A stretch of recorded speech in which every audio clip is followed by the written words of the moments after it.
Okay, these are the protozoans. We have 5 different types of protozoans. This is going to be Ballontidium, but what we're looking at here is what's called a fecal smear. This is the gunk that comes out the back end of a digestive system, feces. And it's been diluted a little bit and spread on a slide and then stained. And the trick here is to look for the critters. And most of this is just pieces of crap. The critters will have a very distinct roundish edge. There's one. Let's see. Well, I've got one on that I can see. I'm trying to find it on the slide. See the roundish edge? That's not a good one though. But it is how you recognize them.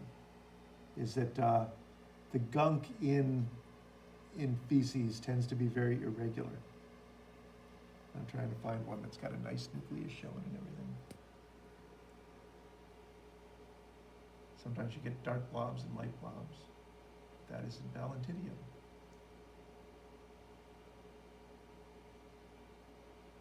Well, that's not a bad one.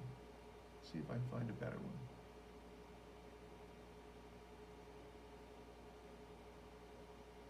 Now, protozoa are single cells, but the cells are like our cells, so they have a nucleus in them. And so high power is usually a good idea for these things. Now, the reason I didn't think this was a great one is that this is the nucleus, but what the nucleus is in Ballontidium is the typical cell is actually, it looks round, they're egg-shaped. But of course, if you look at an egg from the end, it looks round. The nucleus is a thick C, but you're looking at it this way. You're looking at it so the 2 ends of the C are either pointing this way or that way. So it just looks like a bar. But this is still a recognizable Ballontidium in a fecal smear with the cell membrane around it and the nucleus. And the nucleus is the only structure on any of your drawings I expect you to label. Okay, so that's the first protozoan. Ballontidium coli, they live in the colon. This is Giardia, one of the few things you can get around here. Well, I don't know, I don't want them. Easier to find them on the really old slides I have. Back down to low power. You always want to start at low power looking for stuff. This is another fecal smear, stained with a slightly grayish kind of stain. And it's got a lot of gunk. These guys are not that easy to spot at low power. So I'm going to get out into the middle of the smear and go to middle power. See what I can find. Lots of little particles of feces. There's a roundworm egg. Whoever had this had other problems, it looks like.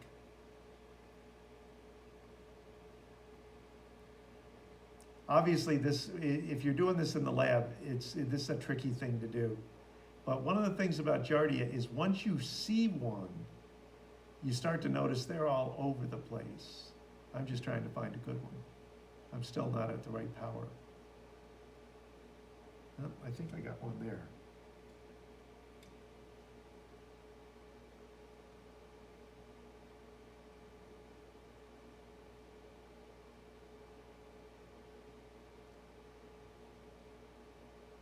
Here we run into some of the limitations of the projector. I'm not sure how well the projector is going to pick this up. Let me take a look, see what I've got on the screen. Giardia are teardrop shaped. Each Giardia has 2 nuclei, and the nucleus tends to have a dot in it. See the teardrop shape? See the nucleus and the other nucleus? That's a pretty good Giardia. But that one's got some gunk stuck on it. That's why they're usually a much more even gray on these slides than that. But that is a pretty good representative Giardia. I don't see any other clear ones on the field that we're looking at. But that's okay. Is it sometimes there's some other ones on there, but they got even more gunk stuck on them.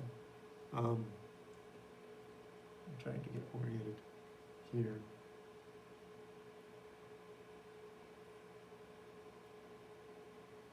Yeah, I mean, it turns out this is a Giardia that's got some gunk on it. This is a Giardia that's got some gunk on it.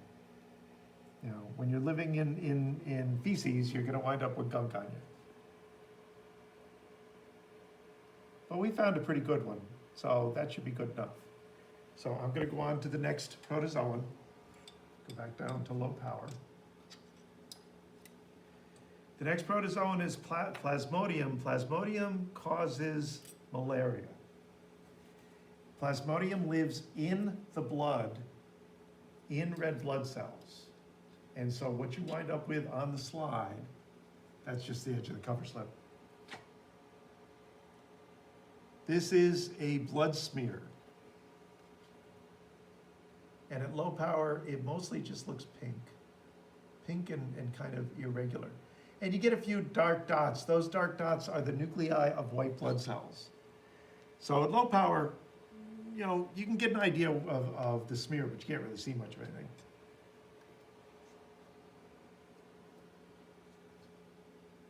On middle power, a lot of white blood cells, and different slides that we have different stages of malaria, and some of them have a lot of malaria and some of them don't. This one doesn't have a huge amount of malaria, but there is some. So I'm going to go to high power.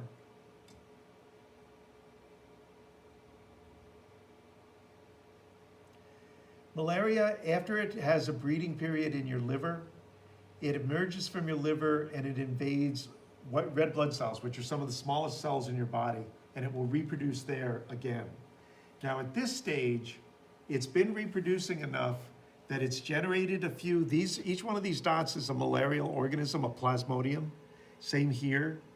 And at some point, they'll pop the red blood cell, and then they'll start to wander and invade other red blood cells.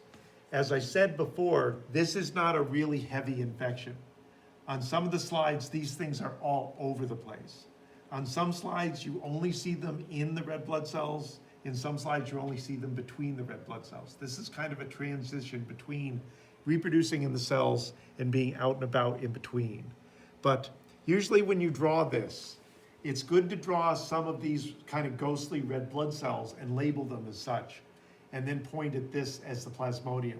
Because if you don't give it some context, it just winds up being a picture of dots. So this one you need to label, not the actual, you can label the disease organism, but label the red blood cells too. Red blood cells don't have a nucleus in them, so they do not pick up much in the way of stain. This dark dot over here is a white blood cell, and they do have nuclei, that's why they stain dark. But not a lot of white blood cells here.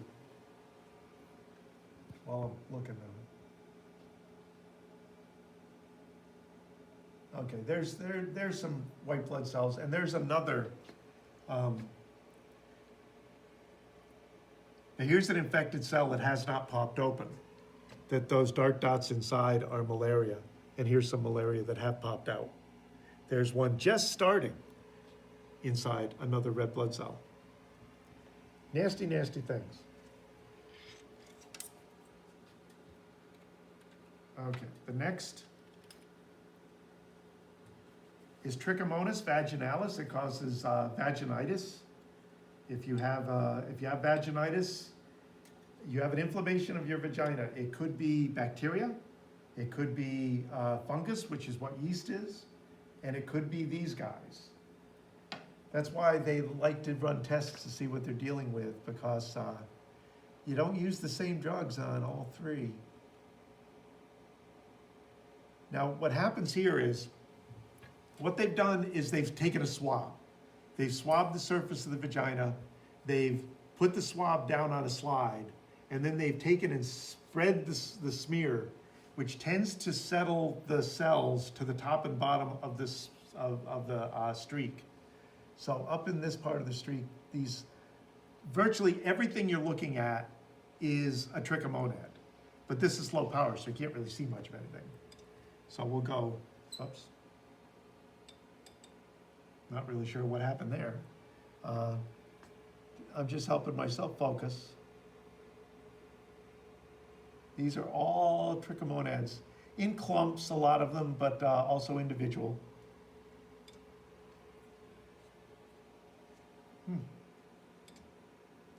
The system's having a little trouble dealing. Let's see what we got.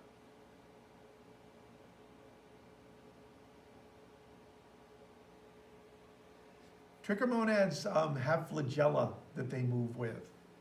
So any one of these is an individual trichomonad. Typically they're kind of roundish, but I settled on some that are long and skinny because you can see the flagella, the little thin streaks. Flagella don't stain terribly well. There's some here.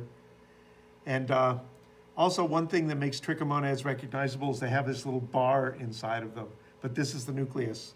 And every single one of these cells is an individual organism that causes vaginitis. Okay, on to the next. This is another one that I talked about in lecture. These guys, it turns out, can live in you for many, many years and evade your immune system by just swapping out what your immune system reacts to. Now, this is also a blood smear, so there's a lot of blood. Back at low power, these dots are the nuclei of white blood cells. Go up in power and refocus. Now these are old style blood smears, so that somebody pokes someone else in the finger to get it. And a lot of times you'll get a clump of, these are skin cells that came out when they lanced the skin to get that drop of blood out of it.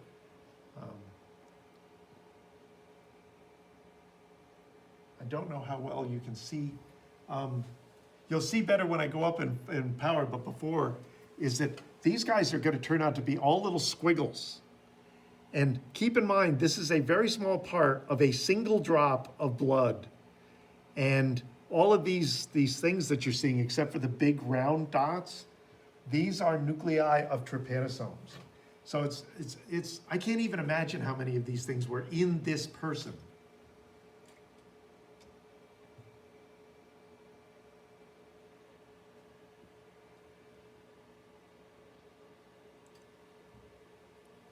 Trypanosomes are squiggly. There's a long squiggly, and they have a flagellum. There's a squiggle. Let's see, trying to find one with. Here's a nice flagellum on this one. This is two of them. There's a flagellum on one, and they're kind of up against each other. They don't live in the red blood cells. They just live in the blood. And once you've made antibodies to them, they will eventually change the molecule you made antibodies to so they don't fit anymore, and they can just happily keep going. And they'll stay ahead of your system kind of indefinitely. Now, here's a weird thing that often happens. On this particular slide, this is malaria. This is Plasmodium. That's Plasmodium. So that's malaria reproducing inside a red blood cell. So this person not only had this parasite, they also had malaria at the same time. That was probably not a lot of fun. Okay, those are the protozoans. Oh, we're done.